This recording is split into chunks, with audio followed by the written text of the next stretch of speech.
KCET option tree complete ಆದಮೇಲೆ ತುಂಬ ಸ್ಟೂಡೆಂಟ್ಸ್ಗೆ ಡೌಟ್ ಇರೋದೇನು ಅಂತ ಹೇಳಿದ್ರೆ, ನನಗೆ ಮಾಕ್ ರೌಂಡಲ್ಲಿ ಸಿಕ್ಕಿರೋ ಸೀಟು ಫಸ್ಟ್ ರೌಂಡಲ್ಲಿ ಸಿಗುತ್ತಾ? ಈಗ ನಾನು ಏನೂ ಚೇಂಜಸ್ ಮಾಡಿಲ್ಲ. ಸೊ ನನಗೆ ಮಾಕ್ ರೌಂಡಲ್ಲಿ ಏನು ಸಿಕ್ಕಿತ್ತು ಸೇಮ್ ಕಾಲೇಜ್ ಸಿಗುತ್ತಾ? ನಾನು ಒಂದಷ್ಟು ಚೇಂಜಸ್ ಮಾಡಿದ್ದೀನಿ. ಈಗ ಮಾಕ್ ರೌಂಡಲ್ಲಿ ಸಿಕ್ಕಿರೋ ಕಾಲೇಜ್ಗಿಂತ ಬೆಟರ್ ಕಾಲೇಜ್ ಸಿಗುತ್ತಾ? ಈಗ ನನಗೆ ಮಾಕ್ ರೌಂಡಲ್ಲಿ ಸೀಟೇ ಸಿಕ್ಕಿಲ್ಲ. ಸೊ ಫಸ್ಟ್ ರೌಂಡಲ್ಲಿ ಸೀಟ್ ಸಿಗೋ ಚಾನ್ಸಸ್ ಇದೆಯಾ? ಈ ರೀತಿ ಡೌಟ್ಸ್ ಇರುತ್ತೆ ಅಲ್ವಾ? ಇದ್ರ ಬಗ್ಗೆ ಎಲ್ಲ ಕಂಪ್ಲೀಟಾಗಿ ತಿಳಿಸ್ಕೊಡ್ತೀನಿ. ಆದ್ದರಿಂದ ಎಲ್ಲ ನಮ್ಮ ಚಾನಲ್ಗೆ ಇನ್ನೂ ಸಬ್ಸ್ಕ್ರೈಬ್ ಆಗಿಲ್ಲ ಅಂದರೆ ಸಬ್ಸ್ಕ್ರೈಬ್ ಆಗಿ. ಯಾಕಂದರೆ ನೆಕ್ಸ್ಟು ನಿಮ್ಮ ಕೌನ್ಸಿಲಿಂಗ್ ಮುಗಿಯೋ ತನಕ ಇದೇ ರೀತಿ ಕಂಪ್ಲೀಟಾಗಿ ಗೈಡ್ ಮಾಡ್ತೀನಿ. ಅದಕ್ಕಿಂತ ಮುಂಚೆ ನಿಮಗೆ ಯಾವೆಲ್ಲ ಕಾಲೇಜ್ ಸಿಕ್ಕಿದೆ ಮತ್ತು ಯಾವ ಬ್ರ್ಯಾಂಚ್ ಸಿಕ್ಕಿದೆ ಅಂತ ಕಮೆಂಟ್ ಬಾಕ್ಸಲ್ಲಿ ತಿಳಿಸಿ. ನೋಡೋಣ ನಿಮ್ಮ ಫ್ರೆಂಡ್ಸ್ಗೂ ಕೂಡ ಯಾವ ಕಾಲೇಜ್ ಯಾವ ಬ್ರ್ಯಾಂಚ್ ಸಿಕ್ಕಿದೆ ಅಂತ. ಸೊ ಬನ್ನಿ ಫ್ರೆಂಡ್ಸ್, ವಿಡಿಯೋನ ಶುರು ಮಾಡೋಣ. ಮೊದಲನೇದಾಗಿ ನೀವು ಆಪ್ಷನ್ ಟಿ ಕರೆಕ್ಟಾಗಿ ಮಾಡಿದ್ರಿ ಅಂತ ಹೇಳಿದ್ರೆ ಖಂಡಿತ ನಿಮ್ಗೆ ಯಾವುದಾದ್ರೂ ಒಂದು ಕಾಲೇಜ್ ಸಿಕ್ಕೇ ಸಿಗುತ್ತೆ. ಯಾಕಂದರೆ ಲಾಸ್ಟ್ ಇನ್ಫ್ಯಾಕ್ಟ್ ಹೇಳ್ಬೇಕಂದ್ರೆ 10,000ಗಿಂತ ಜಾಸ್ತಿ ಸೀಟ್ಸು ಇನ್ನೂ ಫಿಲ್ ಆಗಿರಲಿಲ್ಲ. ಸೊ ವೇಕೆನ್ಸಿ ಇತ್ತು, ಆದ್ದರಿಂದ ಸೀಟ್ಸ್ ಮಿಕ್ಕುತ್ತೆ. ಸೊ ನೀವು ಕರೆಕ್ಟಾಗಿ ಆಪ್ಷನ್ ಟಿ ಮಾಡಿದರೆ ಮಾತ್ರ ನಿಮಗೆ ಸೀಟ್ ಸಿಗೋದು. ಆ್ಯಂಡ್ ಮಿಕ್ಕಿದ ಸೀಟು ಅಂತ ಹೇಳಿದ್ನಲ್ಲ, ಸೊ ವೇಕೆನ್ಸಿ ಇತ್ತು ಅಂತ, ಅದು ಟಾಪ್ ಕಾಲೇಜಲ್ಲಿ ಇರೋದಿಲ್ಲ.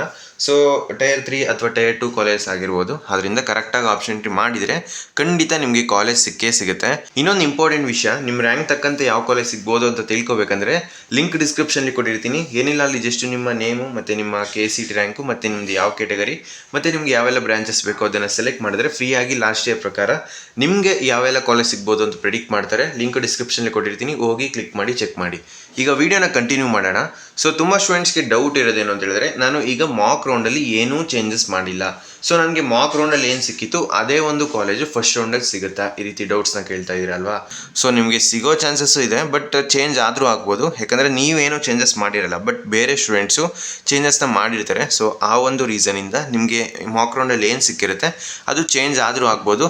ಅಟ್ಲೀಸ್ಟು ಫಸ್ಟ್ ರೌಂಡಲ್ಲಿ ಸಿಗಲಿಲ್ಲ ಅಂದರೂ ಕೂಡ ಸೆಕೆಂಡ್ ರೌಂಡಲ್ಲಿ ಸಿಗೋ ಚಾನ್ಸಸ್ ಇದೆ.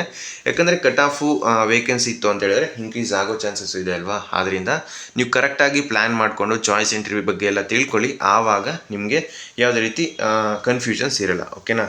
ಈಗ ನಿಮಗೆ ಸೀಟ್ ನಾಟ್ ಅಲಾಟೆಡ್ ಅಂತ ಬಂದಿರುತ್ತೆ. ಸೊ ನೀವು ಮಾಕ್ ರೌಂಡಲ್ಲಿ ಏನೋ ಮಿಸ್ಟೇಕ್ಸ್ ಮಾಡಿ ಆಪ್ಷನ್ ಟಿ ಕರೆಕ್ಟಾಗಿ ಮಾಡಿರಲ್ಲ, ಜಾಸ್ತಿ ಕಾಲೇಜ್ನ ಆ್ಯಡ್ ಮಾಡಿರಲ್ಲ, ನಿಮಗೆ ಸೀಟ್ ಸಿಕ್ಕಿರಲ್ಲ. ಬಟ್ ಈಗ ನೀವು ಮಾಕ್ ರೌಂಡ್ ಕಟ್ ಆಫ್ನ ನೋಡಿಕೊಂಡು ಆಪ್ಷನ್ ಟಿ ಫಸ್ಟ್ ರೌಂಡ್ಗೆ ಮಾಡಿದ್ರಿ ಅಂತ ಹೇಳಿದ್ರೆ ಖಂಡಿತ ನಿಮಗೆ ಮಾಕ್ ರೌಂಡಲ್ಲಿ ಸೀಟ್ ಸಿಗಲಿಲ್ಲ ಅಂದರೂ ಕೂಡ ಫಸ್ಟ್ ರೌಂಡಲ್ಲಿ ಸಿಗೋ ಚಾನ್ಸಸ್ ಇದೆ. ಬಟ್ ನೀವು ಜಾಸ್ತಿ ಕಾಲೇಜ್ನ ಆ್ಯಡ್ ಮಾಡಿರಬೇಕು, ಮತ್ತು ನೀವೇನು ಕಾಲೇಜ್ನ ಆ್ಯಡ್ ಮಾಡಿರ್ತೀರ ಅದು ಕಟ್ ಆಫ್ ರೆಫರ್ ಮಾಡಿಕೊಂಡು, ಸೊ ಆ ಕಾಲೇಜ್ ಕಟ್ ಆಫ್ ಎಷ್ಟಿದೆ, ನಿಮ್ಮ ರ್ಯಾಂಕ್ ಎಷ್ಟಿದೆ, ಸೊ ಅದೆಲ್ಲ ನಾಲೆಡ್ಜ್ ಇಟ್ಕೊಂಡು ಆಪ್ಷನ್ ಟಿ ಮಾಡಿದರೆ ಖಂಡಿತ ನಿಮಗೆ ಮಾಕ್ ರೌಂಡಲ್ಲಿ ಸಿಗೋ ಚಾನ್ಸಸ್ ಇದೆ. ಓಕೆನಾ? ಸೊ ಈಗ ನೀವೇನಾದರೂ ಮಾಕ್ ರೌಂಡಲ್ಲಿ ಯಾವುದೋ ಒಂದು ಕಾಲೇಜ್ ಸಿಕ್ಕಿರುತ್ತೆ, ಬಟ್ ಅದಕ್ಕಿಂತ ಬೆಟರ್ ಕಾಲೇಜ್ ನಿಮ್ಮ ಆಪ್ಷನ್ ಟ್ರೀಲಿ ಎಷ್ಟಿದೆ ಅದು ನನಗೆ ಸಿಗೋ ಚಾನ್ಸಸ್ ಇದೆಯಾ? ಈ ರೀತಿ ಡೌಟ್ಸ್ ಇರುತ್ತೆ ಅಲ್ವಾ? ಸೊ ಖಂಡಿತ ಆ ಒಂದು ಕಾಲೇಜ್ ನಿಮಗೆ ಸಿಗ್ಬೋದು. ಯಾಕಂದರೆ ಕಟ್ ಆಫ್ ವೇರಿಯೇಷನ್ಸ್ ಆಗೇ ಆಗುತ್ತೆ ಸ್ವಲ್ಪನಾದರೂ. ನಿಮ್ಮ ರ್ಯಾಂಕು ಚೆನ್ನಾಗಿದ್ದು ಈಗ ನೀವೇನು ಮಾಡಿರ್ತೀರಾ, RV ಕಾಲೇಜಲ್ಲಿ ಎಲ್ಲ ಬ್ರಾಂಚಸ್ನೂ ಹಾಕೊಂಬಂದಿರ್ತೀರ. ಸೊ ನಿಮ್ಮ ರ್ಯಾಂಕು ಒಂದು 5,000 to 10,000 ಇದೆ ಅಂತ ಅಂದ್ಕೊಳ್ಳಿ. ಸೊ ಅದು ಚೆನ್ನಾಗಿರೋ ರ್ಯಾಂಕೆ. ಬಟ್ ನಿಮಗೆ CS ಬೇಕು, ನೀವೇನು ಮಾಡಿರ್ತೀರಾ, ಆ ಒಂದು RV ಕಾಲೇಜು ಟಾಪ್ ಕಾಲೇಜು ಅಂದ್ಕೊಂಡು ಅದರಲ್ಲಿ ಇರೋ ಎಲ್ಲ ಬ್ರಾಂಚಸ್ನೂ ಹಾಕ್ತೀರಾ. CS, AML, EC, EEE, mechanical, civil ಎಲ್ಲ ಹಾಕಿರ್ತೀರ. ಆವಾಗ ಏನಾಗಿರುತ್ತೆ, ನಿಮಗೆ ಅಟ್ಲೀಸ್ಟ್ RV ಸಿಗಲಿಲ್ಲ ಅಂದರೂ BMS, PES ಈ ರೀತಿ ಟಾಪ್ ಕಾಲೇಜಲ್ಲಿ CS ಸಿಗ್ಬೋದು. ನಿಮ್ಗೇನಾಗುತ್ತೆ, ಮೆಕ್ಯಾನಿಕಲ್ ಅಥವಾ ಸಿವಿಲ್ ಎಲ್ಲಾದರೂ ಲಾಕ್ ಆಗುತ್ತೆ. ಸೊ ಆವಾಗ ನೀವು ಮಾಕ್ ರೌಂಡ್ ರಿಸಲ್ಟ್ ನೋಡ್ತೀರಾ, ಅಲ್ಲಿ ನಿಮ್ಮ ಮಿಸ್ಟೇಕ್ಸ್ ನಿಮ್ಗೆ ಗೊತ್ತಾದಾಗ ನೀವೇನು ಮಾಡ್ತೀರಾ, ಅದನ್ನು ಡಿಲೀಟ್ ಮಾಡ್ತೀರಾ ಮೆಕ್ಯಾನಿಕಲ್ಲ. ಸೊ ಆವಾಗ ಏನಾಗುತ್ತೆ, BMS ಕಾಲೇಜಲ್ಲಿ ನಿಮಗೆ CS ಸಿಗ್ಬೋದು. ಸೊ ಈ ರೀತಿ ಚೇಂಜಸ್ ಆಗ್ತಾ ಹೋಗುತ್ತೆ. ನೆಕ್ಸ್ಟು ಇನ್ನೊಬ್ಬ ಸ್ಟೂಡೆಂಟ್ಗೆ ಯಾರು ಮೆಕ್ಯಾನಿಕಲ್ ಬೇಕಾಗಿರುತ್ತೆ ಅವ್ರಿಗೆ RV ಕಾಲೇಜಲ್ಲಿ ಮೆಕ್ಯಾನಿಕಲ್ ಅಲಾಟ್ ಆಗುತ್ತೆ. ಈ ರೀತಿ ವರ್ಕ್ ಆಗೋದು. ಸೊ ನಿಮಗೆ ಇನ್ನೊಂದಷ್ಟು ಈಗ Mach round cut off variations ಎಷ್ಟಾಗ್ಬೋದು ಅಂತ ನಿಮಗೆ ತಿಳಿಸ್ಕೊಡ್ತೀನಿ. ನಿಮಗೆ ಕೆಳಗಡೆ ಸ್ಕ್ರೋಲ್ ಮಾಡಿದ್ರೆ ಗೊತ್ತಾಗುತ್ತೆ. ಟಾಪ್ ಕಾಲೇಜಲ್ಲಿ ಅಷ್ಟು ವೇರಿಯೇಷನ್ಸ್ ಆಗಲ್ಲ ನಿಮಗೆ. ಸೊ ಈಗ ಇಲ್ಲಿ ಕೆಳಗಡೆ ಸ್ಕ್ರೋಲ್ ಮಾಡ್ತಾಯಿದ್ದೀನಿ. ಯಾವ college, PS engineering college, Mandya college. ಈ ಒಂದು ಕಾಲೇಜನ್ನ ಕಂಪೇರ್ ಮಾಡೋಣ. ಸೊ 23 ಈ ಒಂದು ಕಾಲೇಜ್ ಕಂಪೇರ್ ಮಾಡಿದ್ರೆ ನಿಮಗೆ ಗೊತ್ತಾಗುತ್ತೆ. ಸೊ ಬೇರೆ ಬೇರೆ ಕಾಲೇಜಲ್ಲಿ ಬೇರೆ ಬೇರೆ ರೀತಿ ಕಟ್ ಆಫು ವೇರಿಯೇಷನ್ಸ್ ಆಗುತ್ತೆ. ಸೊ ಎಲ್ಲ ಕಾಲೇಜಲ್ಲೂ ಇಷ್ಟೇ ರ್ಯಾಂಕು ವೇರಿಯೇಷನ್ಸ್ ಆಗಲ್ಲ.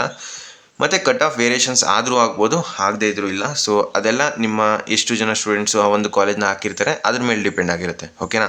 ಈಗ ಎಲೆಕ್ಟ್ರಿಕಲ್ ಆ್ಯಂಡ್ ಎಲೆಕ್ಟ್ರಾನಿಕ್ಸು ಈ ಒಂದು ಬ್ರ್ಯಾಂಚ್ಗೆ ಒನ್ ಜನರಲ್ ನೋಡೋಣ ಫಸ್ಟು. ಸೊ ಒನ್ ಜನರಲ್ ನೀವು ನೋಡ್ತಾ ಇರ್ಬೋದು, ಲೆಫ್ಟ್ ಸೈಡ್ ಇರೋದು ಮಾಕ್ ರೌಂಡು, ಫಸ್ಟ್ ರೌಂಡಲ್ಲಿ ರೈಟ್ ಸೈಡ್ ಇರೋದು ಫಸ್ಟ್ ರೌಂಡು. ಓಕೆನಾ? ಎಲೆಕ್ಟ್ರಿಕಲ್ಲು ಒನ್ ಜನರಲ್ಲು ಫಸ್ಟ್ ರೌಂಡಲ್ಲಿ ಎಷ್ಟಿತ್ತು, 85,000 ತನಕನೂ ಇತ್ತು. ಬಟ್ ಮಾಕ್ ರೌಂಡಲ್ಲಿ 85 ಇತ್ತು, ಫಸ್ಟ್ ರೌಂಡಲ್ಲಿ ಎಷ್ಟಾಯಿತು, 49,000 ಆಗಿದೆ. ಸೊ ಎಷ್ಟು ಆಲ್ಮೋಸ್ಟು ನಿಮಗೆ 49,000 ಅಂದರೆ 35,000 ತನಕನೂ ಮಾಕ್ ರೌಂಡ್ಗೂ ಫಸ್ಟ್ ರೌಂಡ್ಗೂ ವೇರಿಯೇಷನ್ಸ್ ಇದೆ. ನೆಕ್ಸ್ಟ್ ಅದೇ ರೀತಿ ಎಲೆಕ್ಟ್ರಾನಿಕ್ಸು. ಸೊ ಇದರಲ್ಲಿ 44,000 ಇದ್ದಿದ್ದು 36,000. ಕಟ್ ಆಫು ಬರ್ತಾ ವೇರಿಯೇಷನ್ಸ್ ಆಗ್ತಾ ಇದೆ. ಸೊ ನೆಕ್ಸ್ಟು ಮೆಕ್ಯಾನಿಕಲ್ ನೋಡಿ, 1,22,000 ಇತ್ತು, ಬಟ್ ಫಸ್ಟ್ ರೌಂಡಲ್ಲಿ 1,48,000. ಸೊ ಎಷ್ಟು ಆಲ್ಮೋಸ್ಟು ನಿಮಗೆ 30,000ಗಿಂತ ಜಾಸ್ತಿ ವೇರಿಯೇಷನ್ಸ್ ಆಯಿತು. ಅದೇ ರೀತಿ ಮಾಕ್ ರೌಂಡಲ್ಲಿ ಸಿವಿಲ್ಗೆ 2A ಜನರಲ್ 141 ಇತ್ತು, ಇದರಲ್ಲಿ 132 ಇದೆ. ನೆಕ್ಸ್ಟು ಎಲೆಕ್ಟ್ರಿಕಲ್ಲು 55,000 ಇತ್ತು, ಇಲ್ಲಿ 52,000 ಇದೆ. ಅದೇ ರೀತಿ 33,000, ನೆಕ್ಸ್ಟು 35,000. ಈ ರೀತಿ ಒಂದೊಂದು ಬ್ರ್ಯಾಂಚು ಮತ್ತು ಒಂದೊಂದು ಕಾಲೇಜ್ಗೂ ಕೂಡ ಕಟ್ ಆಫ್ ವೇರಿಯೇಷನ್ಸ್ ಆಗೇ ಆಗುತ್ತೆ. ಸೊ ಯಾವುದೇ ರೀತಿ ವರಿಯಾಗೋ ಅವಶ್ಯಕತೆ ಇಲ್ಲ. ಅಕಸ್ಮಾತ್ ನಿಮಗೆ ಫಸ್ಟ್ ರೌಂಡಲ್ಲಿ ಸಿಗಲಿಲ್ಲ ಅಂದರೂ ಕೂಡ ಸೆಕೆಂಡ್ ರೌಂಡಲ್ಲಿ ವೆಯ್ಟ್ ಮಾಡಿದ್ರೆ ಖಂಡಿತ ಬೆಟರ್ ಕಾಲೇಜ್ ಸಿಗೋ ಚಾನ್ಸಸ್ ಇದೆ. ಬಟ್ ನಿಮಗೆ ಚಾಯ್ಸ್ ಎಂಟ್ರಿ ಬಗ್ಗೆ ಅದೆಲ್ಲ ನಾಲೆಡ್ಜ್ ಇಟ್ಕೊಳ್ಳಿ, ಆವಾಗ ಯಾವುದೇ ರೀತಿ ಕನ್ಫ್ಯೂಷನ್ಸ್ ಇರೋಲ್ಲ. ನೀವು ಯಾವ ರೀತಿ ಬೇಕಾದರೂ ಆಪ್ಷನ್ ಎಂಟ್ರಿನ ನೆಕ್ಸ್ಟು ಆಲ್ಟರ್ ಮಾಡ್ಬೋದು, ಅಂದರೆ ಕಾಲೇಜ್ನ ಆ್ಯಡ್ ಮಾಡೋದಕ್ಕಾಗಲ್ಲ ಅಷ್ಟೇ. ಸೊ ನಿಮಗೆ ಬೇಕಾಗಿರೋ ಕಾಲೇಜ್ನ ಮೇಲ್ ಹಾಕ್ಬೋದು, ಅದನ್ನು ಕೆಳಗಡೆ ಹಾಕ್ಬೋದು ಅಥವಾ ಡಿಲೀಟ್ ಮಾಡ್ಬೋದು, ಈ ರೀತಿ ಆಪ್ಷನ್ಸ್ ಇರುತ್ತೆ. ಬಟ್ ನೀವು ಹೊಸದಾಗಿ ಕಾಲೇಜ್ನ ಆ್ಯಡ್ ಮಾಡೋದಕ್ಕಾಗಲ್ಲ. ಅಕಸ್ಮಾತ್ ಯಾವ್ದಾದ್ರು ಹೊಸ ಕಾಲೇಜು ಸೀಟ್ ಮ್ಯಾಟ್ರಿಕ್ಸ್ಗಳು ನೆಕ್ಸ್ಟು ಆ್ಯಡ್ ಆಯಿತು ಅಂತ ಹೇಳಿದ್ರೆ ಆವಾಗ ಮಾತ್ರ ಒಂದು ಚಾನ್ಸು ನಿಮಗೆ ಆ್ಯಡ್ ಮಾಡೋದಕ್ಕೆ, ಅದು ಬಿಟ್ಟರೆ ನೀವು ಕಾಲೇಜ್ನ ಆ್ಯಡ್ ಮಾಡೋದಕ್ಕಾಗಲ್ಲ. ಓಕೆನಾ? ಸೊ ಚಾಯ್ಸ್ 2 ಸೆಲೆಕ್ಟ್ ಮಾಡಿದ್ರಿ ಅಂತ ಹೇಳಿದ್ರೆ ನಿಮಗೆ ಒಂದು 30 ಕಾಲೇಜ್ನ ಆ್ಯಡ್ ಮಾಡಿದರೆ ಒಂದು 25th ಕಾಲೇಜ್ ಅಲಾಟ್ ಆಯಿತು ಅಂದರೆ 25th ಅಂದರೆ 26th 30th ತನಕ ಯಾವೆಲ್ಲ ಕಾಲೇಜ್ ಇರುತ್ತೆ ಅದೆಲ್ಲ ಡಿಲೀಟ್ ಆಗುತ್ತೆ. ಸೊ ಇದೆಲ್ಲ ನಿಮಗೆ ಗೊತ್ತಿರಲಿ, ನೆಕ್ಸ್ಟು ನಿಮ್ಮ ಚಾಯ್ಸ್ ಎಂಟ್ರಿಲಿ ಹೆಲ್ಪ್ ಆಗುತ್ತೆ. ಬೇರೆ ಏನಾದರೂ ಡೌಟ್ಸ್ ಇದ್ದರೆ ಕಮೆಂಟ್ ಬಾಕ್ಸಲ್ಲಿ ತಿಳಿಸಿ. ಸೊ ಫ್ರೆಂಡ್ಸ್, ಈ ವಿಡಿಯೋ ನಿಮ್ಗೆ ಇಷ್ಟವಾಗಿತ್ತು ಅಂದರೆ ಲೈಕ್ ಮಾಡಿ, ಕಮೆಂಟ್ ಮಾಡಿ, ಮತ್ತು ನಿಮ್ಮ ಫ್ರೆಂಡ್ಸ್ಗೆಲ್ಲ ಈ ವಿಡಿಯೋನ ಶೇರ್ ಮಾಡಿ. ಕಾಲೇಜ್ ಪ್ರಿಡಿಕ್ಟರ್ ಲಿಂಕು ಡಿಸ್ಕ್ರಿಪ್ಷನಲ್ಲಿ ಕೊಟ್ಟಿರ್ತೀನಿ, ಹೋಗಿ ಈಗಲೇ ಕ್ಲಿಕ್ ಮಾಡಿ ಚೆಕ್ ಮಾಡಿ.